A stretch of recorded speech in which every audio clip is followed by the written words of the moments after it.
Good morning and welcome to the Morning Bell. I'm Robert, joined as always by Lizzie and Steve. It's Thursday, July 23rd, 2026, and we have a packed show this morning. Nasdaq futures are slipping ahead of what could be the most important earnings prints of the year. The oil inflation dynamic is back in full force and crypto is whipsawing on every headline out of Washington. Let's get straight into it. Lizzie, Nasdaq futures are down nearly 1% this morning. What's the single biggest driver of that weakness right now? Morning, Robert. The dominant force here is oil. Brent crude surging above $90 on the back of 11 consecutive nights of US-Iran military strikes. And that's reigniting genuine inflation fears that investors had been hoping were behind them. That pressure is compounding an already nervous setup ahead of tonight's Alphabet and Tesla earnings, which are the market's real inflection point for whether the AI trade holds together or starts cracking beyond semiconductors. How directly is that oil spike translating into the inflation fear we're actually seeing in futures pricing? It's fairly direct. When energy spikes this fast and this persistently, the market starts repricing the Fed's next move. And that's exactly what we're seeing, with rate hike probabilities for September now sitting at 50 to 60%. Consumer-facing companies are under pressure. Borrowing cost concerns are back at the front of the conversation. And the 10-year Treasury, hovering near 4.6%, is doing nothing to calm equity sentiment, especially for growth and tech names that are most sensitive to rate expectations. Alphabet and Tesla report tonight. What are investors actually watching for? And how high are the stakes for the broader AI trade? The stakes are about as high as they get right now. For Alphabet, the focus is on AI monetization within Google Search and Google Cloud, and whether hyperscaler capital expenditure commitments remain strong.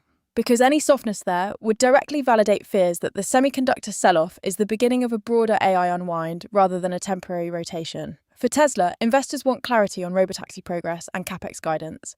And the question is whether management can articulate a credible near-term revenue path from AI and autonomy that justifies where the stock currently trades. YouTube pulled 1.7 billion unique viewers during the FIFA World Cup. Does that engagement story change how you're thinking about Alphabet's ad revenue heading into tonight's print? It's a meaningful positive data point. And Morningstar recently assigned YouTube a wide economic moat, citing strong network effects, which is the right framing.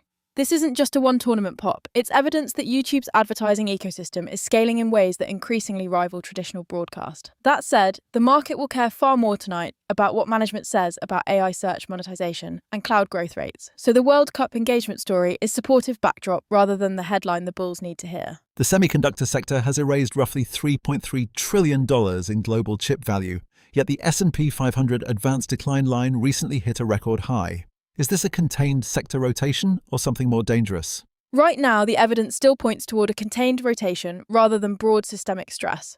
Approximately two-thirds of S&P 500, 400 and 600 stocks are still above their 200-day moving averages, and the advanced decline line at record highs is a genuine signal of underlying market breadth holding up. The key technical level to watch is the SOX above 12,000.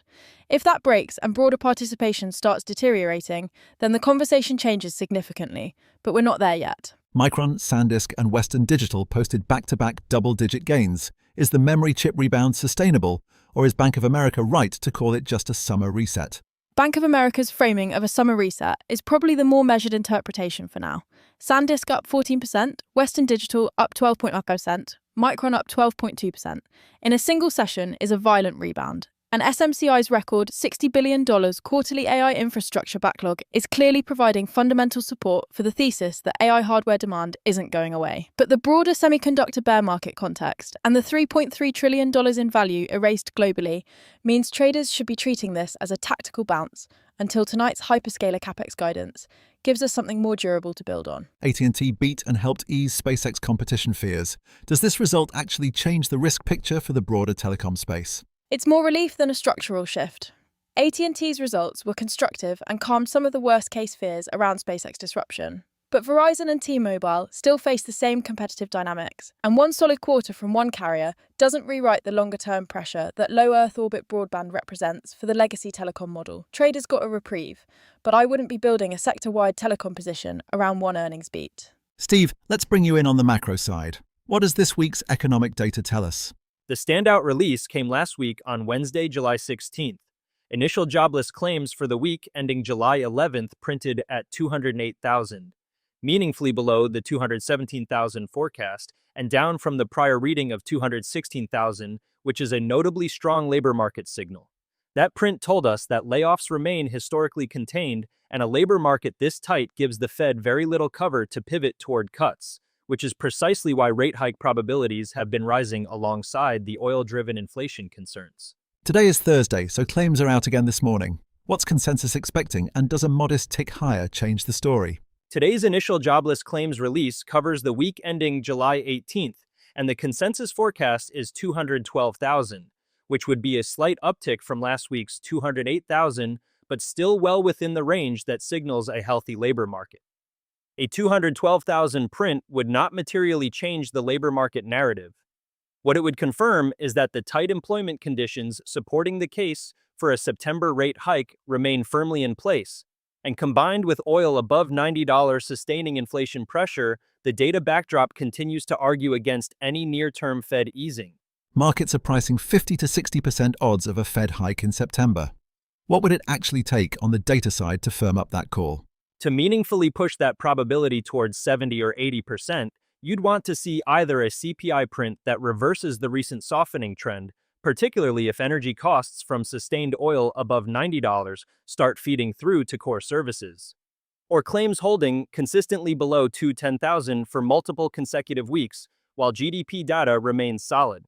A single strong data point doesn't move the Fed, but a pattern of resilient employment combined with re-accelerating inflation would give the committee the justification it needs to act in September, and the current trajectory is trending in that direction. Lizzie, flip it over to crypto. The Clarity Act is acting like a binary switch for the whole sector. Coinbase surged 11% on Besant's comments, then gave back gains on a Politico report questioning Democratic support. How do you actually trade around that kind of headline risk? The honest answer is that you size down and stay nimble. Because when a single news cycle can produce 11% moves in coin and $400 million liquidations within the same session, position sizing becomes the most important decision you make. The structural setup is genuinely compelling.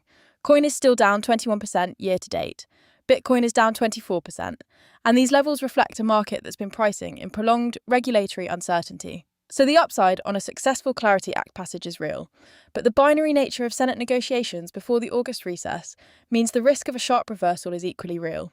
XRP and Ethereum are outperforming Bitcoin on both daily and weekly timeframes. Is this the altcoin rotation traders have been waiting for? There are encouraging signs. ETH and XRP each gained over 3.7% daily versus Bitcoin's 3.1%. And the call that altcoins are breaking out of a year-long downtrend carries weight when you look at the chart structure. Bitcoin is right around $65,981 and holding important support levels, while Ethereum at $1,929 is approaching the $2,300 target analysts have been watching, with $1,850 as the key floor to defend.